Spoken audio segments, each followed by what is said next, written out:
Welcome to the Marketing Intern Spotlight. A marketing intern is a listener who's spreading our message authentically.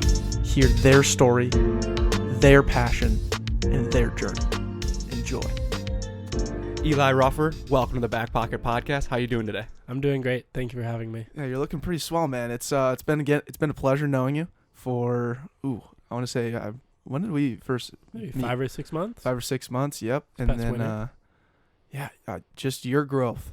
And Corey says this all the time. It's his fist, but your growth as a comic, dude, has escalated big time in these last 5-6 months. Ever since I've known you, ever since Backpocket Party too, man.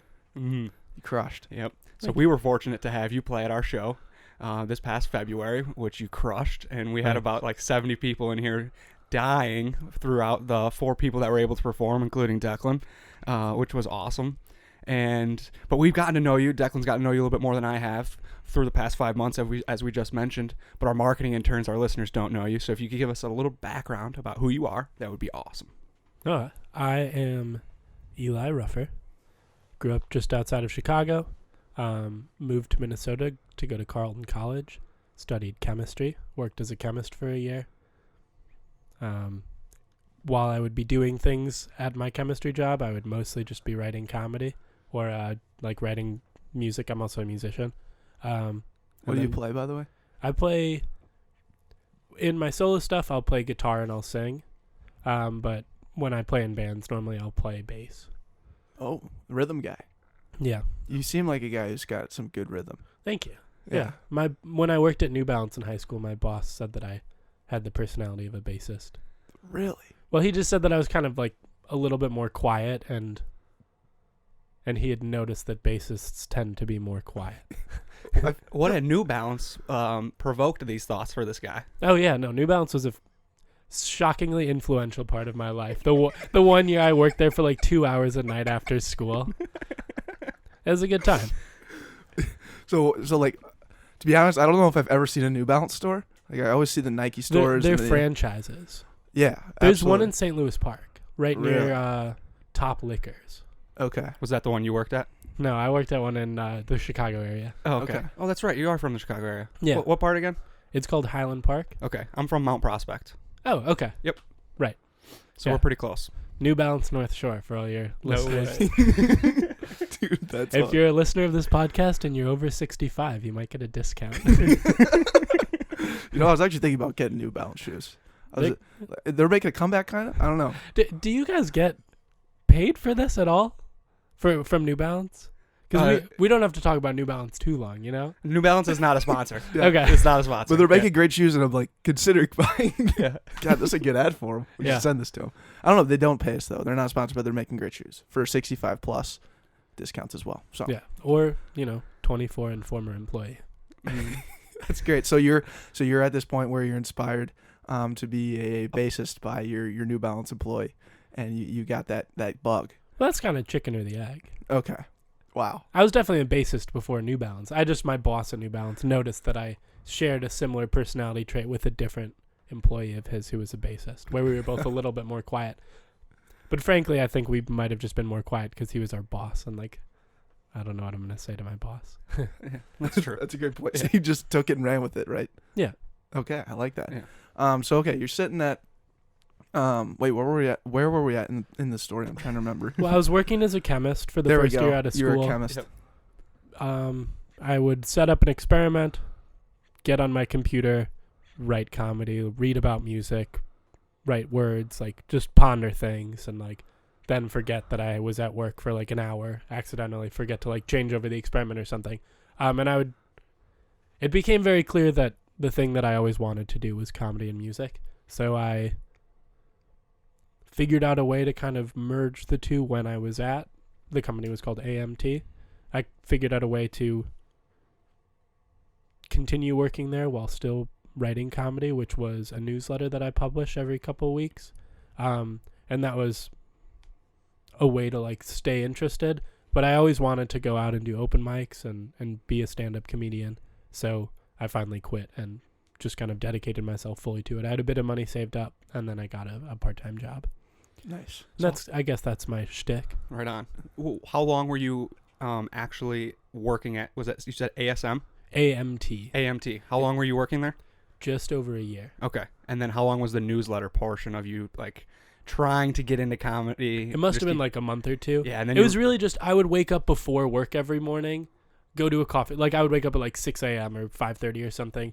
Go to a coffee shop, write for an hour and a half. Just try to get myself like excited about something. Try to get a project rolling and get some momentum on something that I would be excited about during the day that I could think about. Because it's really hard to start a project when I'm also doing experiments and stuff. But if I'm already excited and I have the wheels turning on something, like an article, a lot of the articles made it into the newsletter, but it would just be like, I'd be thinking about an article that I had started in the morning, and if I was at work, I could come up with a bunch of one-liners or a bunch of parts to it that are like individual sentences that are jokes that could go into it.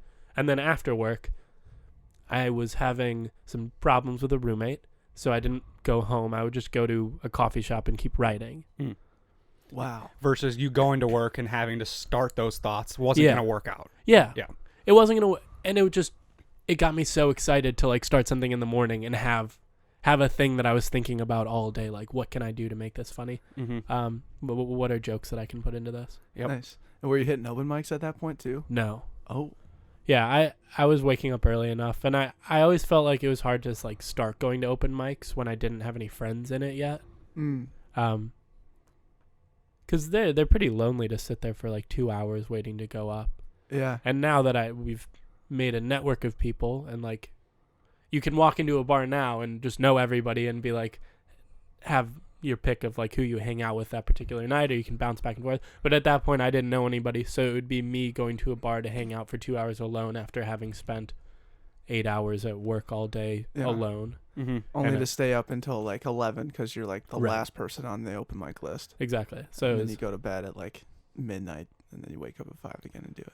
yeah. So I felt like quitting my job was the way that I was going to actually gain a footing in the comedy community in Minneapolis. Absolutely. And that worked. Yeah, it did. What was that? I mean, where did you find like the initial like kick or spark to become a comedian? When did you like start associating like, okay, I'm writing. I love writing comedy. Well, How I did did you stand-up in college. Oh, you did? Yeah. There was a stand-up like troupe. As much as a stand-up could be a troupe, we like would have meetings. We'd have meetings every week. We'd run jokes. You're kidding. There were tryouts and stuff.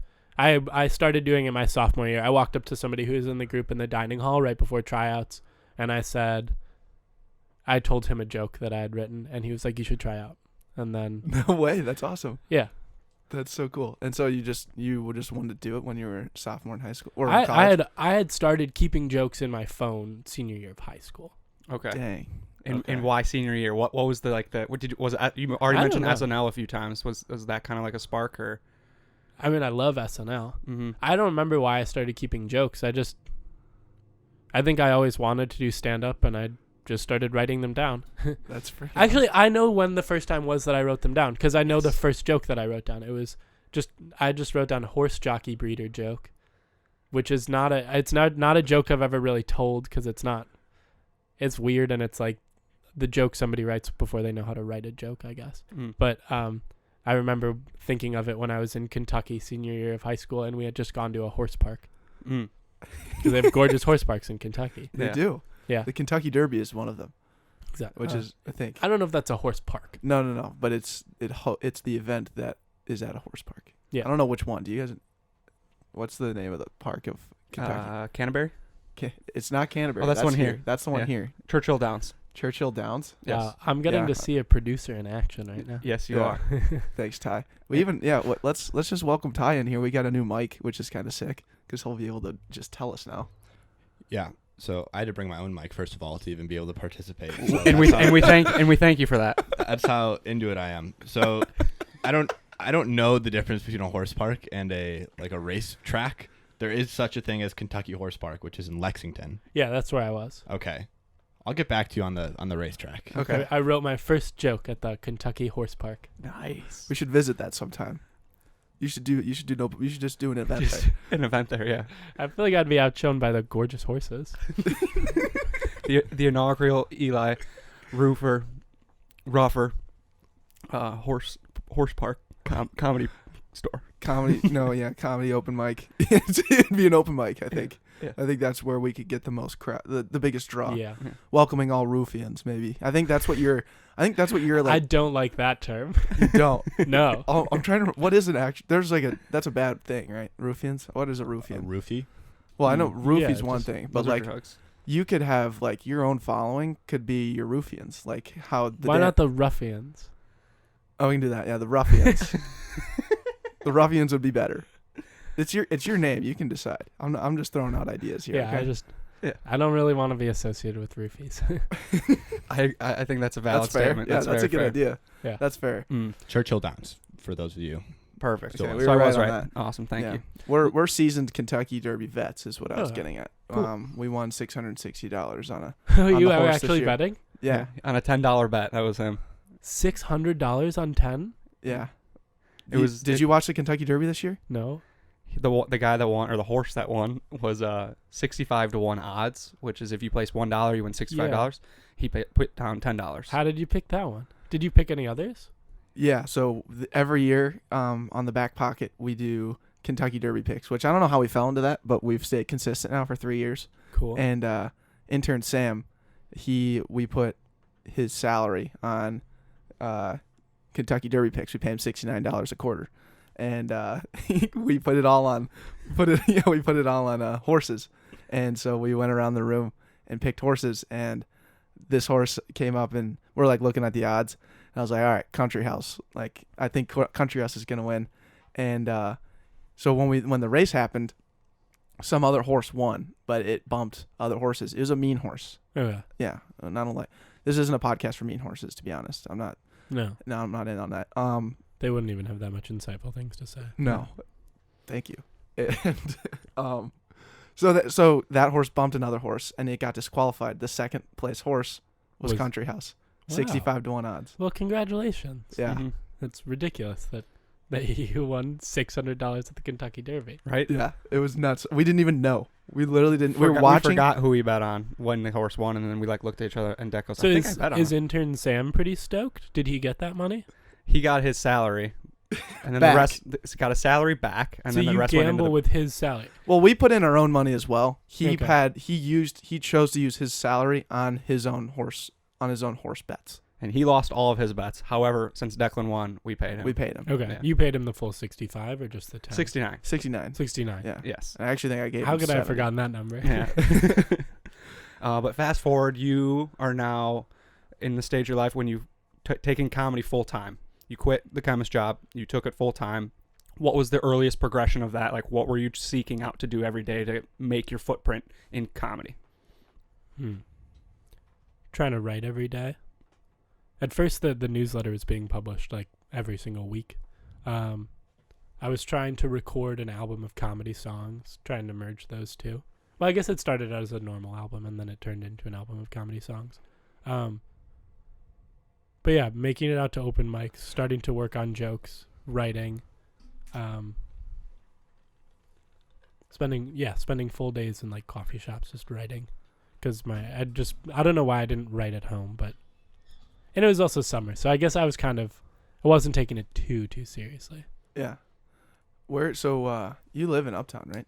Yeah, but at that point I was living in Seward. Okay. So did you what's like your favorite coffee shop? Just want to know, because I'll go to a coffee shop every once in a Yeah. while. Sounds like you've been to a few. Yeah, no, I'm a little neurotic when it comes to going places, and I have like really specific places that I go for specific things. What does neurotic mean? A little kooky, I guess, Kooky. Okay. but like in a in a fun way? yeah, no, in a cute way. A cute way.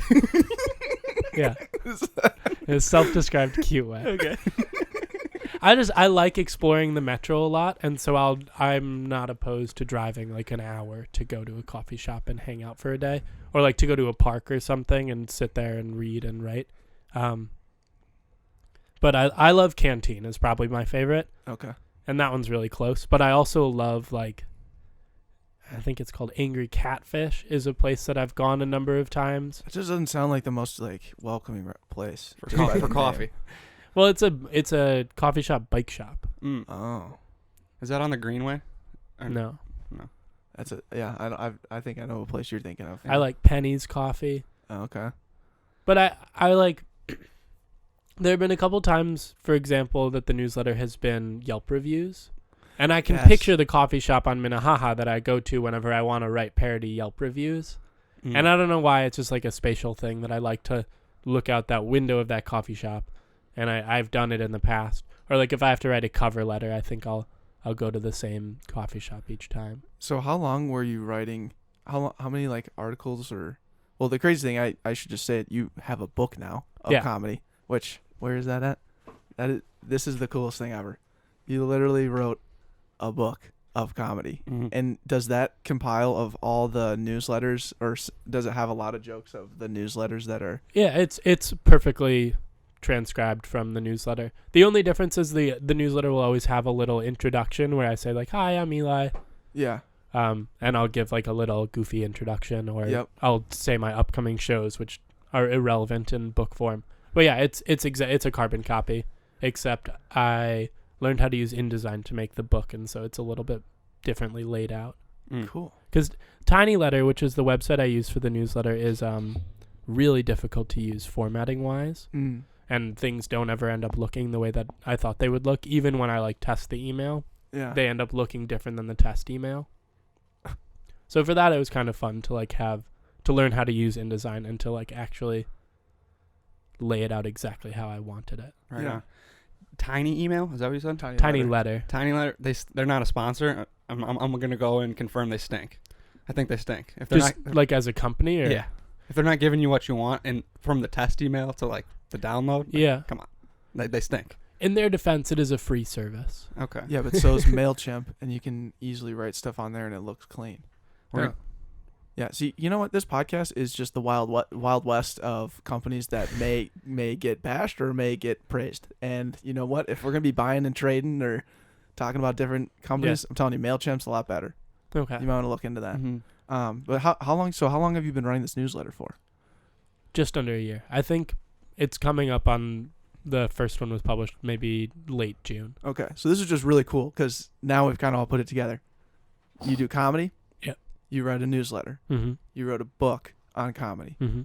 You originally wrote songs for like making a normal album, and it turned into a comedy album. Well, I had all of the songs. I've written a lot of songs, and I haven't recorded a lot of them because I just don't have access to fantastic recording equipment. Okay. But then I performed a comedy song at a mic, and I was like, oh, I could make content, because I've just been trying to push out a lot of content, kind of like you guys try to do as Mhm. many podcasts as you can. I've just realized it's always important to be like putting stuff out there. Yeah. So I was going to put something out there, and it was going to be a compilation. I was just trying to look for threads in the songs that I've written. Yeah. And one thread that I had was a serious thread about like living in Minneapolis, being just sort of taking on a city by yourself, living by yourself in a city. And then I realized that I could make it a comedy album, and so I shifted the focus of the album. But the songs were all there to Yeah. begin with. Wow. But my point is like this person, this Eli Ruffer, and We'll get it right. We'll get it right. eventually, We'll dude. get it right, We're gonna but, try like, 2 times every time, and then we two get times it. every time, and we're gonna get it. But like the fact that that's what you do and how committed that is to comedy and creativity and writing and like speaking, like it's so unique, and I think it's the coolest thing. Thank you. I think it is I so appreciate cool. that. And like again, like I said at the very beginning, like your growth in these last 5-6 months of me knowing you, your comedy is just on point, dude. And you Nice. and the reason is that is because you're working your ass off. Hmm. It's fun to watch. I appreciate that. Yeah, it's freaking awesome. It is awesome, and it's going to coffee shops and trying to figure it out. You know, the small things. And I'm curious on coffee shop etiquette, because whenever I go, I always feel required to buy coffee, but I never want coffee. I just want to sit in like the environment with other people doing things. But do you have to buy? Yeah, I always buy something. But I also really like coffee. Okay. And then when you sit down, can you stay forever, or is that I considered stay loitering? as long as I want. I Okay. usually have to go to the bathroom like 5 times during the time. And the first ever newsletter I published was a poem about having to go to the bathroom as soon as I sit down and not knowing what to do. And then somebody very quickly replied saying, you just leave something with just a little bit of value, like a notebook or a regular book or something, but you take everything else with you.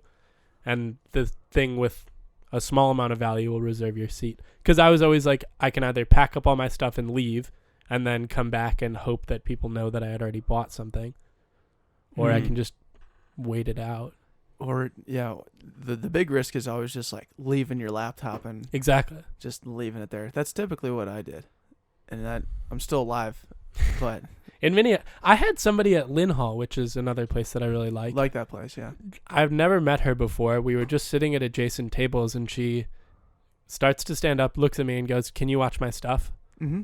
And I was like, "Sure, but why do you trust me?" I didn't say that out loud, but I didn't know if somebody's going to steal her things, isn't it somebody sitting around her in the coffee shop? Exactly. That's the position A person. Yeah. Right. I would feel like I would have been the most likely suspect. Like, she went to her number one threat and was like, "Hey, could you watch over my stuff so no one else takes it?" Yeah. So now she kind of just put the onus on you. Yeah, I guess that is a very clever move, because now no matter what happens, she can blame me, Yeah. whether I've taken it or not. Mm-hmm. Yeah, you just inherited it, like whatever the value of that All right. table was. Okay, so 2 coffee shop etiquette things we've learned just now. The first one is what I mentioned earlier about, just not leaving a thing with a lot of value, but leaving a thing with a little bit of value so you can go to the bathroom, come back, and your table reserved. And number 2 is just asking the person who's most likely to steal it to watch it. That way, even if they don't steal it, it's their fault that it's gone. Mm. All right. I'm glad we uncovered that, because I am now going to put that onus on another person, but I'm also going to take a quick photo.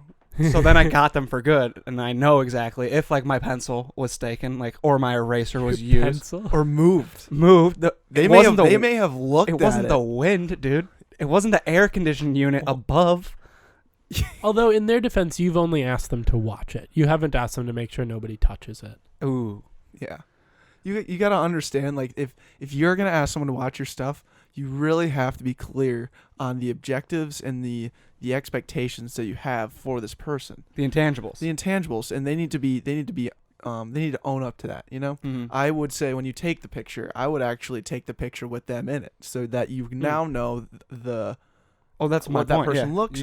You just snap Like, a I'm- quick. You could also draw up a quick contract and just make sure that people who sit around you in coffee shops sign Yep. the contract. Yeah, like you could actually, what you could do? You have Notepad probably there with pencil. I you would probably use a quill and ink. You think so? I think you'd want to Okay. get them You also, a lot of coffee shops will have a registered notary on staff. on staff. Yep. Yeah, so you can get it notarized. What if we just did this? What if we went to the headmaster, also known as the barista, and we said, "Hey, can you watch my stuff?" And then actually, go to the person next to you, the number one suspect. "Hey, can you watch my stuff?" Then go to the barista and be like, "Hey, I know you're serving coffee, you're busy, but can you watch this young man here? He's watching my stuff, and I want to make sure that he's not taking it, and he is actually the most likely suspect, which is why I asked him to watch my stuff." I think it's getting a bit complicated. You think? I think we went a little too far, but I think we have the basis down for the simple things. If we want to take it complex, it's available. Yeah. Yeah, which is nice. Mm-hmm. Okay, so I'm going to go to more coffee shops, and I'm going to be able to work on some content and have a lot of trust in people because of the way I'm going to handle the things. Yeah. Yeah. That was always the thing at like St. Thomas at like libraries when you're studying at the library and when you're in college. Hmm. Yeah, that was always the thing too. Was they always Yeah. similar etiquette there. Totally. I like the crossover, but I think there was more trust, at least at my school. There just was never crime. Well, at Carleton. In Northfield. yeah. Northfield, there was 1 year where 3 cars gotten broken into and everybody freaked out because it was the most crime we'd had in 10 years or something. Dang. What brought you from the suburbs of Chicago to Carleton, Northfield? Older Minnesota? brother's friend went there, Older brother's friend. and then so that's what put it on my conscience. By transitive property. Yeah. You're So obviously I went there. Yeah, okay. That makes sense. Yeah. Heads up. Did you like Carleton? Did you love it? Yeah. That's awesome. Yeah. And then Phil Zhao. That's the only other Carleton guy we know, right? Do we know any Yeah. other Phil? You Carleton probably guys? have met other Carlton people without realizing it. We're everywhere. We run this town. Ooh. Whoa. Yeah. Are you gonna argue St. Thomas runs this town? No. Former Mayak folk. Yeah. Ooh. I heard you just learned what the Mayak was. I knew what it was. Oh, you were just kidding? Yeah. You I was like, so what do you think about the St. Thomas getting kicked out of the MIAC? And you were like, I didn't even know the MIAC existed, to be honest. I knew Carleton had a football team. Okay. That was it? Did you ever go to a game? I heard the national anthem sung for a game once. Dang. Because my roommate was singing it, but I left before the game started. Mm, I don't have an interest in football. Yeah, that's fair. that's fair. Was, at Carleton, did they get really excited about the football games there? No. No one does. No. Can confidently no. I mean, maybe there's a group of people that gets excited about it, but I didn't meet any one of them. Okay. Well, I think the football team is like, they get excited. They can get excited at times. I think they do. Yeah. Maybe not. Yeah. Who Well, knows? But comedians get excited in like the green rooms, the war rooms. Sure, yeah. And I'm curious about that because I haven't been in one. Declan's been in a few. You've been in probably more than Declan. And can you break down a little bit of like the first time you really felt like a really sweet community in the green room? Well, my college stand-up troupe probably would be the best Yeah, that's a start. example. Yeah. Nice. Because we had like traditions we would do every time. Mm-hmm. We would go around, we would tell a story about, I don't know if I'm allowed to share this, but I don't think anybody's going to get mad at me. We would go around and we would tell a story about a fellow named Chet, who was a Chet. CHET. He was a member of the group many years before any of us was on it, but we had all met him just because he was always around, and we would tell a story about some wacky crazy thing that he had done. Then we'd pour some out for Chet, Wow. and then we'd do our show. He was made up, by the way. Oh. Yeah, it was kind of a exercise in improvisation. Okay. Oh. Okay. Mm-hmm. So you just had like an imaginary leader, or Yeah, more so. It would, a mythological character. yeah. I think Okay. if you who we guys could all got strive to be like. yes, dude. So he was similar to Jesus. Sure. I'm not gonna. I feel like that is sacrilegious to put Chet and Jesus in the same box. But I didn't do it. I did it. I'll own that. And I was just curious because you Hold on, dude. Let's not. I also just feel like let's be confident in this. you put him up on a pedestal of mythology. to my own world, I just feel like Chet is maybe a little bit more impressive than Jesus Christ. Wow. Well, yeah. I mean, Jesus was a carpenter. Chet was a comic. Yeah. So who exercised more creativity? I don't know. It's tough to say. I mean, yeah, I've never seen Jesus's work in terms of carpentry. I haven't either. That is one thing not enough people are talking about, to be honest. Yeah, where is something that he's made? Hey, Jesus, show me the first shelf you made. Just curious, Jesus, remodel. What's your remodel bathroom look like? Like, what's your steps? How's your drywall work, Jesus? I don't really want wood in my bathroom. Yeah, it's splinters. In places you don't want. Well, also just the steam. Oh, it gets moldy. I don't know. It probably weathers the wood. I'm just guessing, I guess. Yeah. You Well- want wood in your stable, maybe. Yeah. I have a question about Chet. If you guys, if these the comedy troupe gets big, right? In this idea, they're getting funding from the university. We And- got funding. Yeah, but so we just you never get used it. you never used it on anything. What were we gonna spend money on? Pizza. Hey, maybe we spent it on pizza. Mm-hmm. So you save up that money. Hmm. You then can buy out a space at Carleton for the troupe. You then name it after Chet. Right? That's what you do? Sure. Interesting. I'm just like, this is a place, this is a space, or There, Chet. there's a lot of steps along the way that you just said that doesn't really make any sense in terms of the Carleton context. Like, Carleton always has a room for groups to. I'm saying groups you to guys get use. so big to the point where you, like, Chet is, you what I'm getting at is you would name a space or a temple of comedy after Chet. Like, it Maybe. would be like the Chet sponsored place, just like at St. Thomas. I don't know if they still worship Chet in the same way we did. Mm. It's been a few years. His mythology prestige has diminished potentially. Potentially. Mm-hmm. Really, who's to say? Yeah, that's a Other good point. than current Carleton students. Maybe a little research. Yeah, A we little might have to Backpocket look into research needs to be done. Yeah, we might have to go and check out, the book of Chet. Do you guys have that? I'm assuming you Was guys it have no- written was it scripture. notarized? But that was probably the most like group. Part of comedy. Yeah, the most like team building or like the most like I ever felt like in a green room, like we were all hyping ourselves up for the show. Otherwise, I haven't really been in very many like green room type.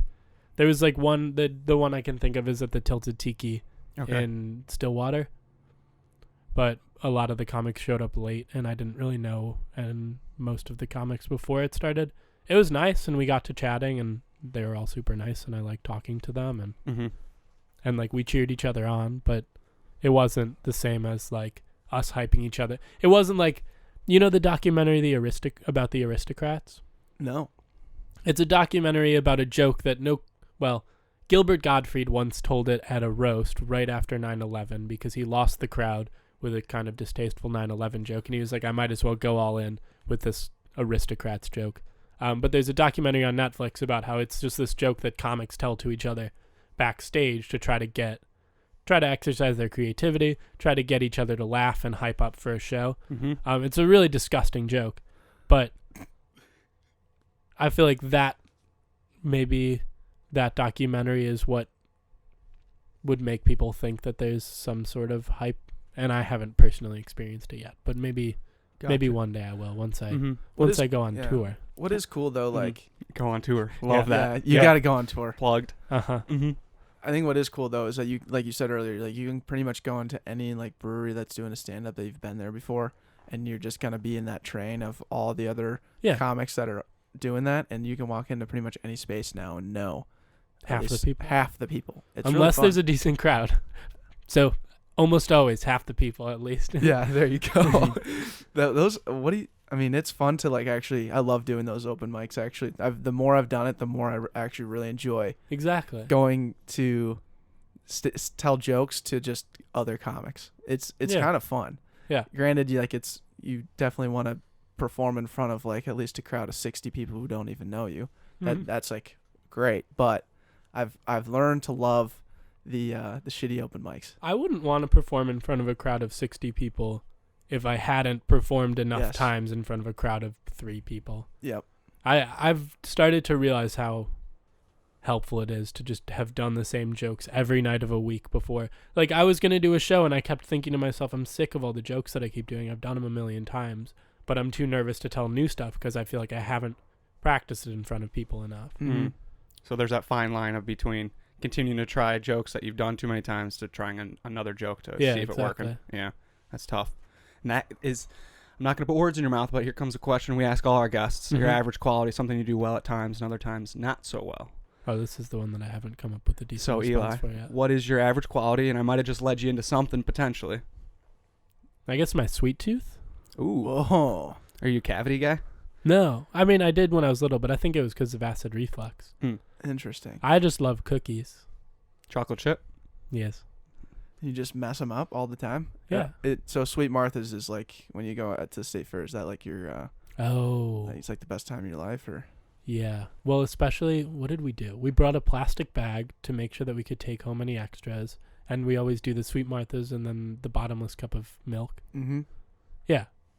Yeah, that's the best part of the fair. Because it's always right at the end also. Right. Yeah, right when you're leaving, you can snag them. There's always a super long line, but you get a big bucket. It's amazing. I love that business model. Just give you way too many cookies. Sweet tooth. Sugar or mainly chocolate? Anything. Anything. I guess maybe that's not that average of a quality. Well, your average quality would be the resistance. Like the... Yeah. Well, I don't try to resist it. It's such a comfort. It's a great point. We have friends who they would tag cookies as a weakness, and they would put the cookies in a basket and call it the weakness basket. So it's a weird way. Are these like people who are trying to be very fit? Yes. Yeah. Okay. So it's weird how there's one side. I would come over every time and I just go straight to the weakness basket. Yeah. I'm like, I already know where all my goodies are. And I'm going to go and grab the Reese's Cups, the chocolate chip cookies, and your Pixie Sticks, and just eat them all and then sit on the couch. Yeah. I guess my fitness is probably another one of my average qualities, but it's just something I've never been too concerned with. Yeah. So I haven't considered it You're a fit guy. No, I'm fine. You're pretty, like, plumb, dude. I mean, you're Are you a biker? Yeah, you're a biker, aren't you? Yeah. You got the frame for a biker. Oh, thank you. Mm-hmm. Yeah. Are you aerodynamic when you're looping around Calhoun? Now I am because I got a helmet. Whoa, you upgraded to helmet now? Yeah, my friend would get mad. All my friends would get mad at me, but particularly the one that I would FaceTime when I was biking would get mad at me. FaceTime while you're bike. Yeah, it was just a good time to catch up, and he would get frustrated that I wasn't wearing a helmet. Do you wear speed shades? No, because I'm not trying to go far. I'm, like I said, I'm very curious about the metro area, and I just ride because it's like a different perspective on the city than when you drive. Like you go on different roads and stuff. And so I'm just riding. I'm not trying to go very far or like even necessarily like get good exercise. I'm just curious what little things I can find. So when you go out for a bike ride, you just kind of pick a direction towards the city and then just go around roads. You ever find yourself in like a bad situation, like Often on a highway? Not on a highway, but on a heavy road. There have definitely been times when I was that, but like I would say the more recent memory that I have that was like kind of a bad situation is when I like was basically swimming through the Minnesota River. No way. Yeah, it was flooded. I was trying to ride my way from here to Carlton, which is like maybe 45 miles or something. Whoa. And I didn't make it very far because I got to the walking part of the walking over the walking bridge at 77 or Cedar Road or whatever. And it was totally flooded. So I rode my bike down, didn't realize that it was flooded, and I started like walking, and I like couldn't find the path, and this guy and his son were there, and they were like, yeah, it's pretty flooded, but it won't go past like halfway up your spokes. So I started riding through like maybe a foot of water. Whoa. And then I couldn't see the path anymore, so I started walking, and my shoes were just drenched. So I was like, okay, I'm in pretty deep. I got halfway through it, never went above my knees, and then I went over the first half. Like, there's a part that goes over the real river, not just the floodplains. Got back down on the other end, and there was just like ducks chilling where I assumed the path was supposed to be. And I started walking through it. It was up to my waist, and my bike was almost completely submerged. I walked for very briefly, and then was like, I just can't go any farther because I couldn't even see the path, and it was all snow melt, so it was really cold. And you're expecting to still get to Northfield if you were to get through this. I was trying to get to Northfield, but also at this point my shoes are completely wet, so I wasn't gonna be able to ride for another 3 hours with completely drenched shoes. So I went a few feet on the other side where it was like up to my waist almost, and I didn't want to ruin my bike either because it was like almost totally underwater. And I couldn't see the other end, so I didn't know how far I would have to walk through the water. So I turned around, and like this time on the way back, it felt really nice to ride through the water because I knew where the path was now because I just walked over it. And as I rode my bike out to where there was a bunch of people like looking at how flooded the water path is, because there's a pretty little like, it might be a regional park or something down there. There was a bunch of people, and they just saw me pretty wet riding back with my backpack, which is the other reason I didn't want to ride through it the first time, is because if I fell, it would ruin like my phone, and I probably had a copy of my book in there because I kind of incessantly carried it. But yeah, I rode it back. People were like, where is this person riding back from?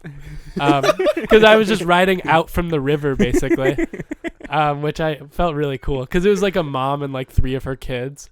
She was just like, what? And then I got back, took off my shoes and socks because they were just totally drenched. Called my friend who works in the area, and I was like, hi, this is weird, but I was wondering if you are potentially near the river in 77 and can bring me a dry pair of shoes. It was like a Wednesday. And he couldn't. He had just taken his lunch break. So I walked back up the hill, found a laundromat, dried my shoes at the laundromat, and then rode my bike over to 494 and rode through Egan for a little while before I sat down in just like a random neighborhood in Egan. I also tried to find food for a long time because I didn't pack enough food. I was really hungry. And while my shoes were at the laundromat, I walked into this like little falafel place without shoes on and with my bike. I walked in, and the guy behind the counter just looks at me, and he doesn't say anything. He just waves his hand and indicates to me that he wants me to leave. He didn't say a thing. No way. Yeah, it was really rude. No shoes. No service. Yeah, No and dice. also like no shoes and very wet. Yeah, it was a really fun birthday. Birthday. Yeah, That was your birthday. yeah. No. I was about to ask if this was an average day in No, life. this was the thing I wanted to do on my birthday. Okay. You were committed. Yeah. And I am. To ride to Carlton. And I found a lot of like really cool stuff. There's like a cool region. There's a lot of really cool regional parks along the river. There's a cool like welcome center in, I think it was Bloomington, where there's like demonstrations and taxidermy otters or something. What? Yeah, That's wild. I liked it. But there's not a cool falafel place. I don't like that place. Yeah, I don't either. Another company just down the drain, out of business because we're just, having conversation. Yeah. Well, they don't know where it is, except that it's on Old Shakopee in 77th. Uh-oh.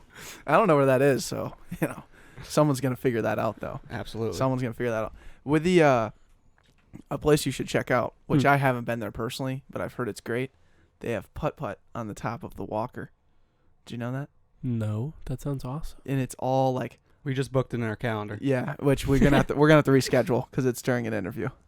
Dak. Sorry, I don't know. I just feel like you need a mobile studio. We do. What a better way to get the wheels turning for conversation than putt on the walker. Just kind of have like a mic strapped to your hip with like a belt, and it just kind of brings it up. Yeah. Yeah. I think we need the booms too, though. So maybe if we had No, they have lapel mics.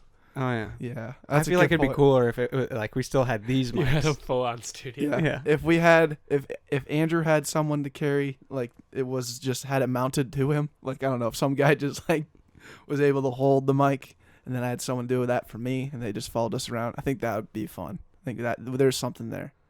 It'd be kind of like a Monty Python type, like horseback riding Yeah. almost. Like, but the guys are with the mics instead. Yeah, I feel like it's more of like a comedians in cars getting coffee thing. Yes. But it's comedians or podcast folk playing putt on the walker. I think it's there. I think there's Yeah. potential. There's definitely potential, Mhm. but we should all go sometime. It'd be fun. I haven't been yet. Yeah, that would be fun. And it sounds amazing.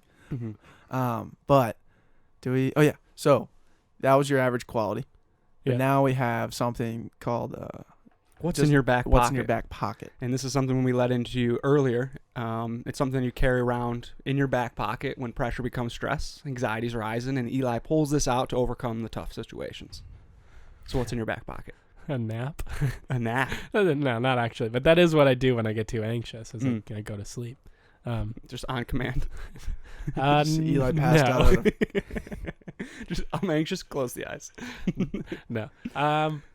I think probably my smile. That's what I do when I am nervous or like feel like I've lost an audience, for example, is I smile and I start entertaining myself, and hopefully entertaining other people will follow. That's awesome. That's like your bomb material. So like when you tell a joke and it bombs, you just start doing stuff. Yeah, you smile. And you just, I do stuff for myself. That's freaking awesome. But at the end of work, most of my days were spent writing comedy and pulling pranks on my coworkers. Dude, I do the same thing at work. Yeah. I just pull pranks on my coworkers all Right. the time. And it keeps the existential anxiety down. Mm-hmm. It's funny too when you work in like a corporate setting and everybody, because there's so many people, everybody's kind of known for like one thing. So like I'm just like the podcaster prankster guy, and that's like just my role at work, and then everybody else has their stuff, right? And people then trust you with their construction projects. Correct. People come people come to me to build something, and they ask me for direction. Okay. But I'm more commonly known or niched out as a prankster and Okay. a podcaster. Good. Yeah. It's wild. That's funny that Do you put talk it- much in meetings? Yeah, I run meetings. Okay. Yeah. It's kind of funny. I'm not now thinking about this. Look, I hate meetings, to be honest. Like I hate them. They're not. Rarely does anything ever get done in a meeting. Yeah. And so I'm always like trying to push people along. Like, hey man, you don't have 2 minutes on a soapbox. You got 1 minute and 15. You just got to let them know. On to the next one. Mm-hmm. Wow. Just look at him. Minute 15. 2 minutes. I know. You need a gavel.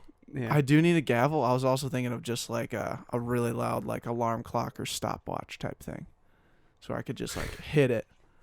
Yeah, that's all I'd need really. Or maybe, yeah, I don't know. That's kind of what I'm thinking. Do listeners of the podcast ever buy you guys gifts? Oh yes, this flag right there is a gift. These were painted for us. That was my older brother, and that was Declan's younger sister. This one? Yep. Yeah, my sister gave me that for Christmas. She Oh, painted cool. that. Is it Minneapolis? Yep. Very nice. Yeah, that's the sandbox, dude. Dominate the sandbox. I was just about to work that in. Yeah, wait, do you yeah, that's our saying. It says saying of the month, but that's the saying of the year. Okay. Yeah. I love that question that you asked right away. You're like, am I supposed to incorporate that? Yeah. The license plate was donated.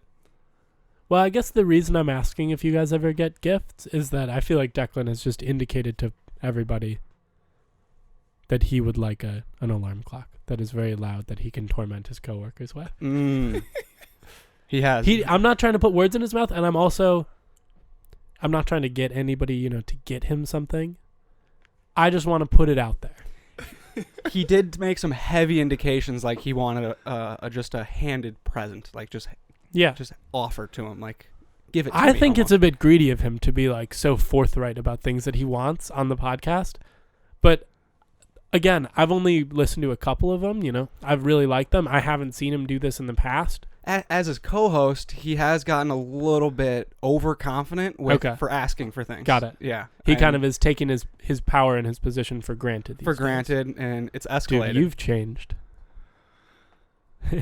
I'm not gonna go on this podcast and say that I'm asking for an alarm clock at work. I'm not an asker, dude. I'm a giver.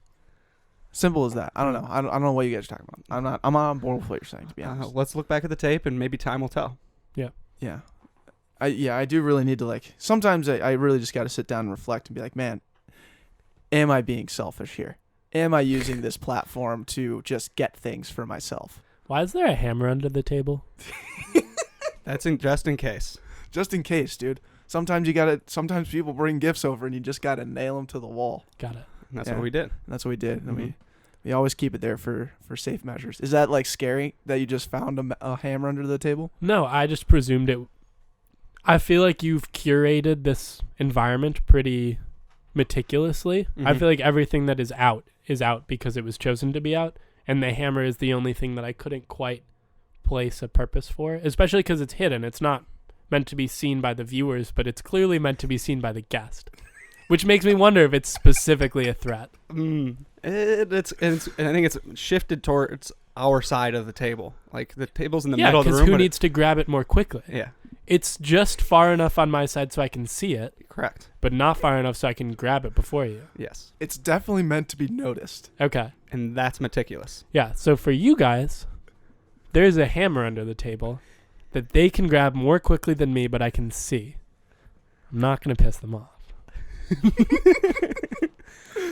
Wow. You challenge us right there to. Hey, he's catching on. He's catching on, Frick. and I love that. And we appreciate that challenge, almost, if you will. By the way, I want to say your transitions to all these questions are amazing, and for the list, I mean, it's just a treat for me to see how you transition between each question. Now. You're brilliant at it. Thanks. So the next question is a challenge. You've just challenged us with his hammer, just pretty much making it so obvious of our intention, and we appreciate that. Yeah, of course. Very, very Real recognize real. intentional of you and observational. Mm-hmm. But we like to challenge ourselves here on the Back Pocket with guests that you think we should have on inside your network, or maybe some lofty goal out there. So Eli, who do you think we should have on our show? Jacob Frey, Jacob Frey. Who's that? mayor of Minneapolis. Okay. Oh. Okay. And I think that's dominating the sandbox right there. He's mayor of the sandbox. He's mayor of the Yeah. sandbox. What's his deal? Is he going to be I don't know. I just thought it'd be a... Jacob Frey? You wanted a challenge. Yeah. We had Karen Housley on. Karen Housley. Thank you, Deck.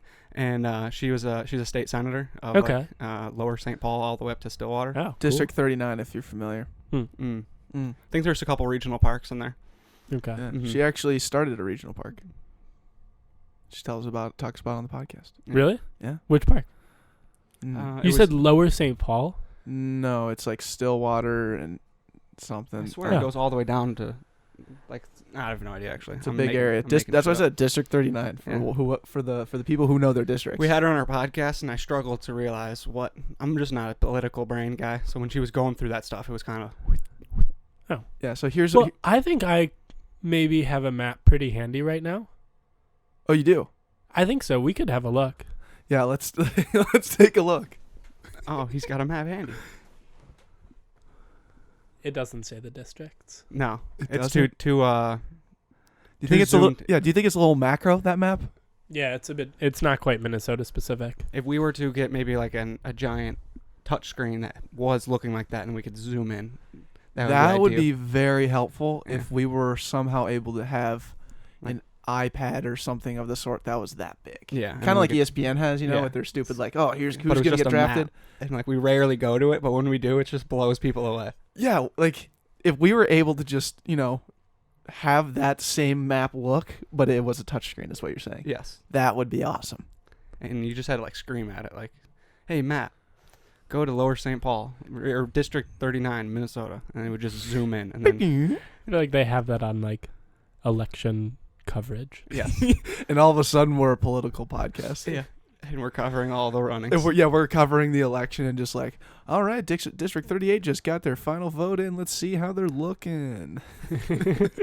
Andrew, for the record, you were correct. It is south, what's sort of east of St. Paul in the Woodbury area, and that goes all the way up to St. Croix River. So, you were correct. Oh, okay. so it's equal with St. Paul and North. Yes, Correct. Got it. Okay. I like that. thank you, Ty. That challenge was I think I've probably been to a regional park there. If Shoreview is part of it, which it sounds like it is. I can confirm. But there is a very gorgeous regional park there that was quite flooded when I went there. Okay. You this is actually keep cool, going though. to regional parks Yeah. during the rainy season. Well, I think we've had a long rainy season. That's true. There's just a lot of flooding this year.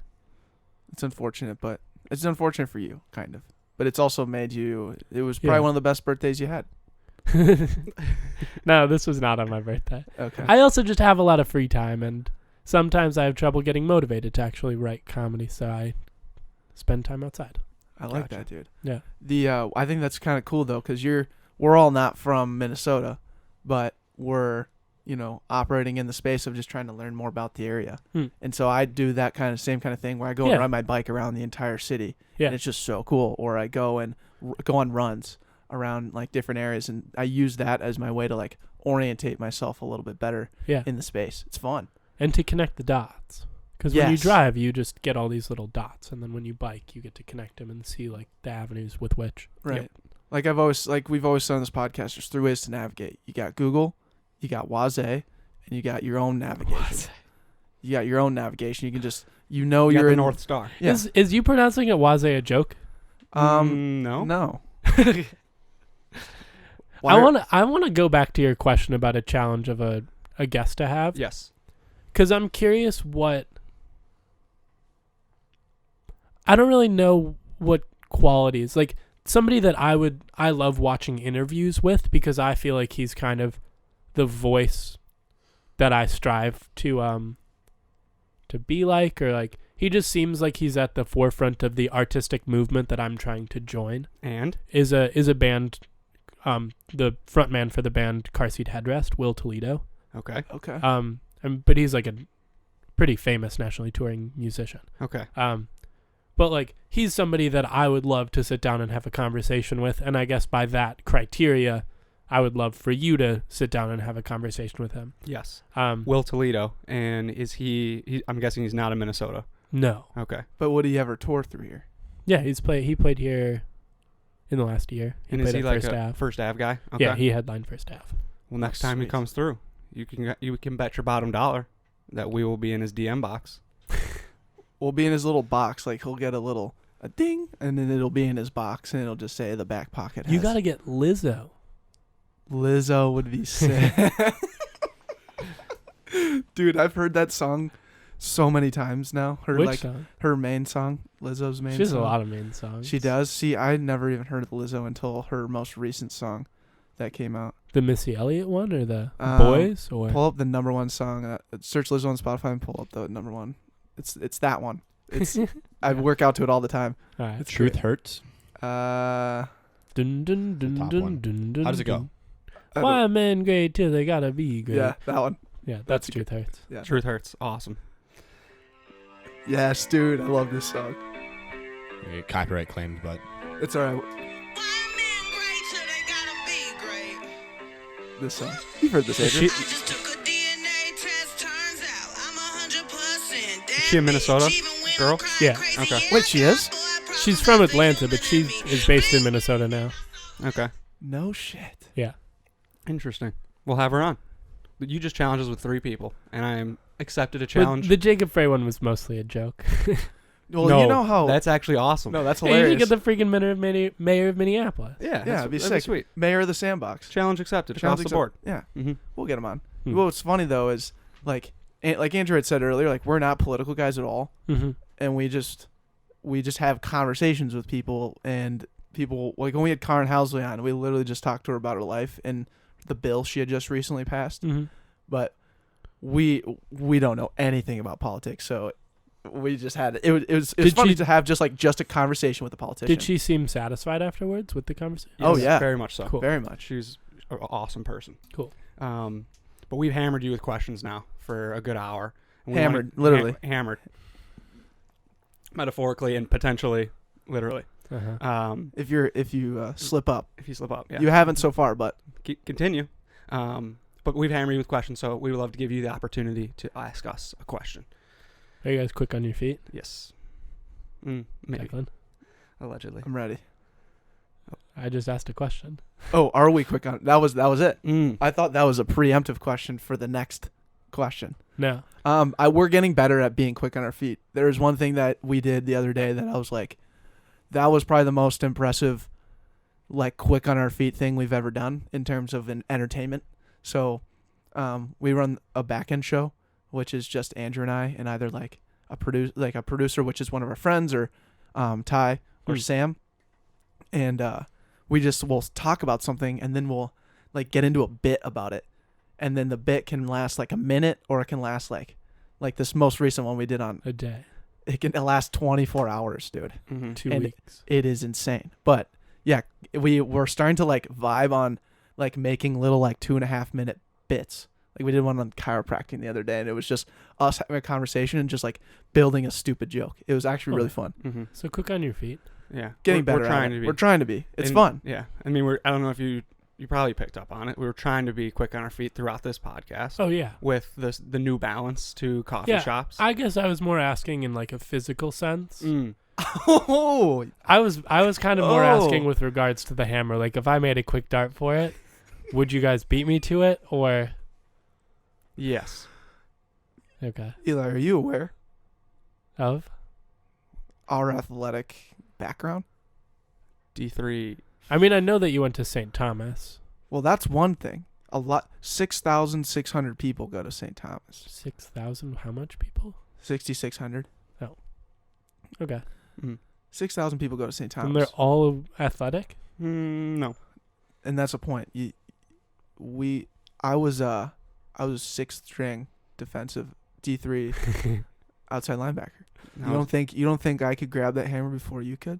I think you could. I was a 3rd string safety. We had athletic prowess. We worked out together for 3 years, Damn. and now we're working out together We at move, Alter. we move weights Yeah. Okay. horizontally and vertically. Yeah. I mostly focus on cardio Mm. and curiosity. Mm. Love that. So you know what? What's a guest that you guys are proud of having had on here? Famous Dave?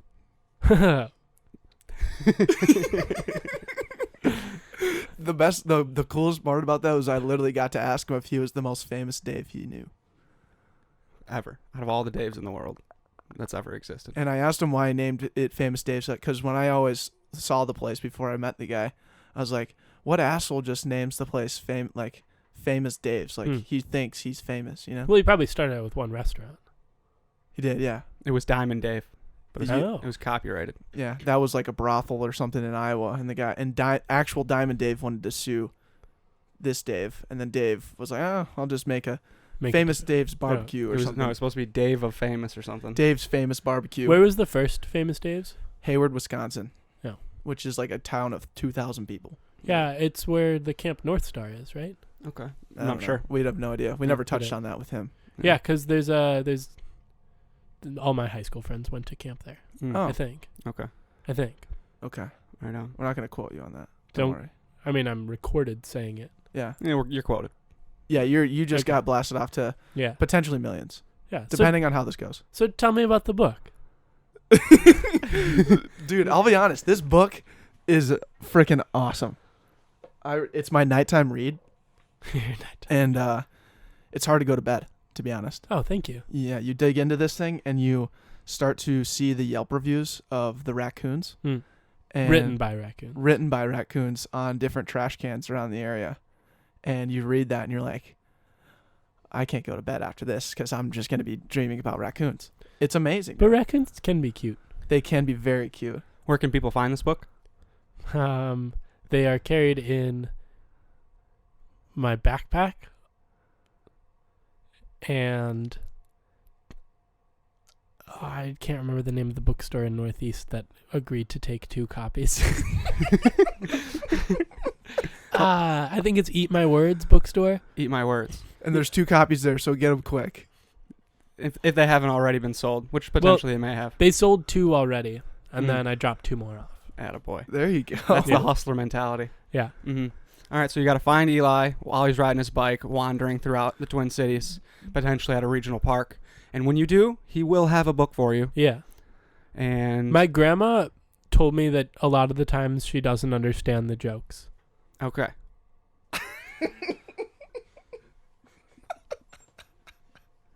She doesn't understand them. She just is blatantly honest with you. She's a wonderful lady. Yeah, she specifically really liked one of the articles and mentioned that the other ones, she was like, I never realized how clever you are, because a lot of times I don't really understand what you're going for. But there's one of the articles in there that she liked a lot. one hit. Yeah, Nice. It's freaking awesome. And where dude. can they find you on what's your social media handle on Instagram? at Eli R Comedy. And you're basically putting out all these little bits on your Instagram. Yeah. So you can read them and engage with this insanely creative comedy. And the newsletter is, I think, the main thing I would love to plug. Yeah. Absolutely. Because that's how you can read stuff that I write originally, and I'm always getting better. I'm like, all the stuff that's in there is stuff that I wrote early on, and I just feel like every time, I practice things until I feel like it's good enough for me to put out there, and then I put it out there, and then a few months later I'm putting new stuff out there, and I'm like, I put stuff out there too early. I wasn't ready. Mm. And I feel like that's really good, but the newsletter is always getting better. Mhm. And you can subscribe to it to find new comedy and just to keep updated on my shows and stuff. Yeah. No, it's awesome. What's the how can they subscribe to it? It is tinyletter.com/Eli Ruffer. And that will be in the show notes for the people listening. Awesome. Thank so you. we'll get you covered there. Cool. And I was I actually read all those letters, by the way. Yeah, I thank love you. just nowadays because I operate on my email all the time. It's just great to get something where it's just in your inbox that you really appreciate. Thank you. Yeah, Mhm. and that's one of the things that I just like. I get that email from Eli. I'm like, perfect. There we go. Yeah. I'm in. Absolutely. Mhm. It's freaking awesome. It was between that and a blog, and that felt like a less intrusive way. Yep. Because it's like, it's just there. If you want it, you take it. If you don't, Carry on I with your think, day. yeah, I think your Exactly. mindset with it is perfect. thanks. But we got an interview coming up, so we got to wrap it up. Yeah. We got one final question for you, Eli. Yeah. What did you learn today from the moment that you woke up to when we're having this conversation? I even made a note of what I learned, but I don't remember what it was anymore. You learned about Instagram stories. Yeah. What's Oh yeah, what's Instagram his- stories. That's what it was. Yeah. I also learned about Famous Dave. I learned about Minnesota state senators and that they apparently have enough free time to come on this show. No offense. None taken, dude. We That's put it in the beautiful. calendar. Yeah. Not to brag. Mm-hmm. But hey, Mm. man, Awesome. we appreciate you. You're a unique Thank you. dude. You're Thank a you for having creative me on dude. the show. Yeah, absolutely. We're excited to see where you go, man. It's gonna be freaking awesome. Yeah. You're a beast. Yeah, keep tabs on me.